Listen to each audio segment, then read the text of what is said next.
Hey everyone, and welcome to another video. And today what we're doing is a comparison between Airpods 3, the genuine ones, and Airpods 3, the clones. So these are clones that have actually been sent out to me by a seller, and what I'll do is I'll list the website both on screen as well as in the description below. And the clones, I believe, are selling for roughly around about a third of the price of the genuine item. So what we'll do is firstly we'll just do a quick unboxing. I've already unboxed this and done quite a bit of testing as well, and obviously we'll get onto that a little later in the video. But firstly I want to just show you the sort of unboxing experience. Obviously these normally they come in a little plastic sleeve, a sort of wrap, and then just below that you have a pull tab, and once you pull that out you're presented with a USB-C to lightning cable. So that's all pretty standard and what you'd expect from Apple. So I'll just pop that to the side. What we get with the replicas is firstly we get a sleeve that has no writing on it. Then we get the actual AirPods themselves. We'll pop that aside. We'll take a look at those in a second. The actual card that it comes on is slightly different, and then you also have a separate cardboard piece that actually holds that up, and then the cable that comes with it is a USB-A to lightning cable rather than USB-C to lightning. So straight away, obviously if you do get something like this, then you can tell straight away that that is obviously different. Now you do get a little bit of paperwork with it. However, as you'll see, the initial front page is actually in Chinese. If you flip it over, you do get English translation, but to be perfectly honest, I didn't really take a look at that. In terms of the pairing between these two, so what we'll do is we'll just pop the box to the side and we'll bring these two a bit closer. So this on my right is the genuine one, and on the left is the replica. So from the front, they're probably very similar. Size-wise, they're very similar. The color is slightly different on the genuine item. So the replica has a slight yellow tinge to it, a slightly yellow hue to it, whereas the genuine one doesn't. The genuine one is a lot more whiter. I can also notice that the finish on the aluminium hinge on the back is a lot better on the genuine item. So these are the genuine and this is the replica. Obviously you can tell that by the actual writing that's on there as well. Flipping them open and just taking a look at the earbuds themselves. So we'll take the right earbud out of each. They look identical. In terms of performance, I would say they're not quite identical. So with the genuine ones, in order to pair them, all you do is you just hold them next to the phone and you hit connect, and that's it, they're connected. With the replicas, once you actually go to connect, you do have to hold the button on the back in order for it to actually connect, which is essentially just turning on Bluetooth and doing a normal sort of pairing process, but the only difference being that it does actually use the splash screen and does pop up the menu. Even the replica will show the pop-up. So here are the genuine ones. It shows you the pop-up with the battery percentage for both the AirPods themselves as well as the case itself. And if I just open the replicas, as you can see, they also do the same thing. Now I'm not sure how accurate either one of these are. Whilst I was testing, the battery percentage did go down, so I'm assuming that the battery percentage is accurate, but you can't always be sure, because I have had some replicas in the past where despite the fact that it looks like the battery percentage is updating, it just always gives you a random amount. So it'll always either say 100% or it'll always say 80%, and then it'll just drop right down to maybe 10%, and it will show you the sort of red icon for the battery. Now the biggest issue for me between the genuine and the replicas is to do with some of the functionality that they actually claim that this has. So the genuine one, they don't have noise cancellation, but they do have spatial audio, as well as they should also work with shared audio on the Apple TV as well. With the genuine ones, I tested spatial audio using Apple TV Plus, and I basically played Greyhound. It's a fantastic movie for testing out anything that is Dolby Atmos or spatial audio related, and it does head tracking. You can have it fixed or you can use head tracking and it works really well. When you switch back into just stereo mode, it's more traditional sort of sound, and that's both with music as well as a TV show or movie or something like that as well. Everything works as you would expect. I do have AirPods Max as well as AirPods Pro as well as the original AirPods as well, so obviously I've got quite a lot of genuine Apple AirPods that I can actually compare them to. I would say these, for me, sound quality wise aren't as good as the Pros. However, for the convenience of not having those rubber tips, because a lot of people don't like them, and obviously being £100 cheaper as well, they do quite a lot, and in terms of switching devices and things like that. Now the Replicas, what happens with the Replicas is they have all the same menu options. So if we just come in and we connect, so I'll put these in so it does actually show as connected. So if we come in and we take a look at the sound option, as you can see, it gives you all of the options for spatial audio. However, none of this actually works. It's basically just a fake menu, and what it does in order to trick you into making spatial audio seem like it's working is, so when you turn spatial audio off, it puts the headphones into mono mode.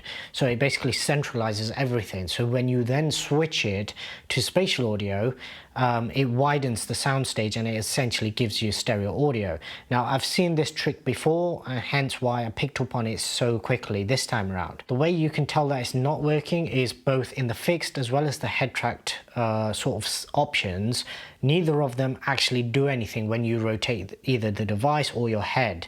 It also doesn't actually give you the same sound effects that you get from the genuine ones. Now there's no way that I can actually replicate this and play this to you because I'll just get copyright striked on everything. However, what I do want to do is one quick audio test, because there is a major flaw with the Replicas, and I want to try and, as best as I can, get you to actually hear what I hear. We have some copyright-free music playing, so what I'm going to do first is I'm going to turn it all the way up.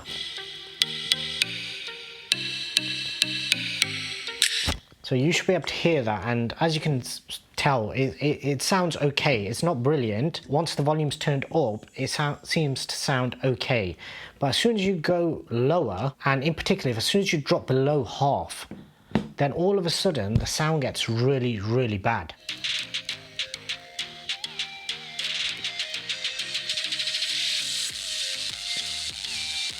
As you can hear, it almost sounds as though the audio is clipping, but only when the volume is actually lower. So as soon as you go lower than half volume, both the treble as well as the bass, they just sound like everything is clipping, and it just sounds really, really bad. I'm not sure what it is. I tried turning the equalization off. Whatever I tried, nothing actually made any difference. And initially when I first unboxed them, obviously they come with the volume turned down, and they just sounded so bad. And then I cranked the volume up, and as soon as you go above half, then they're fine. But if you're listening to these below half volume, then it's almost as though they're not powerful enough to actually drive the drivers that are in there, and it just sounds so bad. I've never actually heard anything as bad as this, even when you're talking real budget wireless earphones. So these ones, I would say they're not cheap in terms of just wireless headphones, but in terms of clones, I would say they're probably about the ballpark where you'd be expecting. So I'll put on screen what they actually cost in comparison to the genuine ones. But for me, the sound quality on these just aren't good enough, because you can't expect somebody to only ever use them fully maxed out. There are a lot of occasions when you want to just turn it down because you want to actually be able to hear your surroundings as well, and for that these replicas simply don't work. Some of the other bits where they do get it right is in settings and things like that, where you do actually get the actual pop-up. The newer AirPods do on iOS 16, so you get this little section of its own, and you do have all of the menu and everything where you can actually track things and show in my Find My and do other things like that. However, a lot of the features, they're just there visually, they don't actually do anything. Same with the spatial audio. You can go in, you can test them here, but for me, my testing, spatial audio doesn't work on these. I did also try connecting them to the Apple TV, and they just completely failed. They just would not connect. Initially I thought it was just the way that I was adding it, because I was doing it directly in the sort of video player, and when I tried the genuine ones, they also did a very similar thing. However, by the time I actually got to settings with the genuine ones, they had actually connected, so they were working perfectly fine, and as I went through the menus, everything was working fine. I can't remember if I actually got spatial audio working on these on the Apple TV or not.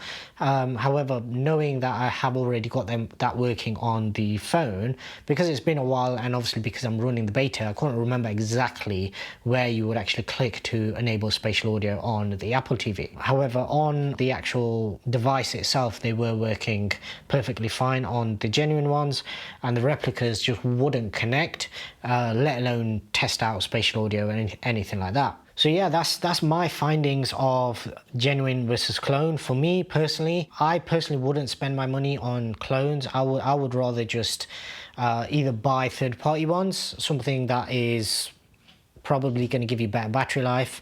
In terms of battery life, both of these were around about the same throughout my testing. The replicas probably died a little bit faster, but it's nothing that would make me really concerned. However, obviously that is when they're brand new. Weight wise, I can't really notice a big difference between the two. Just in hand, if I got them on scales, maybe they might be slightly different, but in terms of build quality, fit and finish of the case, as well as the earpods themselves, they just have a slightly different feel to them. They just feel more premium. They feel like genuine ones, as opposed to these, which just feel like fakes. For anybody out there, I know a lot of people, whenever I post these sort of comparison videos, AliExpress videos for phone cases, things like that, a lot of people, despite anything that you say, they are still interested, simply down to the cost factor. And that is where you do have to remember that these are a third of the cost. Now, one thing that I wish that these replicas would do is, rather than trying to fake features, just don't put them in. Rather than having them there where you've got the UI of the features, I would rather that they just spent a little more money in terms of the build quality, and as well as the audio quality, and just the general reliability in terms of working with the Apple TV, working with switching devices automatically, all of that kind of stuff, rather than trying to fake all the UI aspects of it and none of those features actually working. There will be people that, when they factor in the cost, and these being a third the cost of these ones, there will be people that are interested in the replicas. So for that reason, obviously I will leave links for these in the description below, so if you are interested, obviously you can find them there. If you do have any questions on either of these, then drop them in the comment section below, and I generally try to do my best to answer any questions that actually come. If you haven't already done so, please do subscribe, as well as hit the notification bell for any future up and coming videos, and I'd really appreciate it if you also give this video a thumbs up. And until the next one, thanks very much for watching.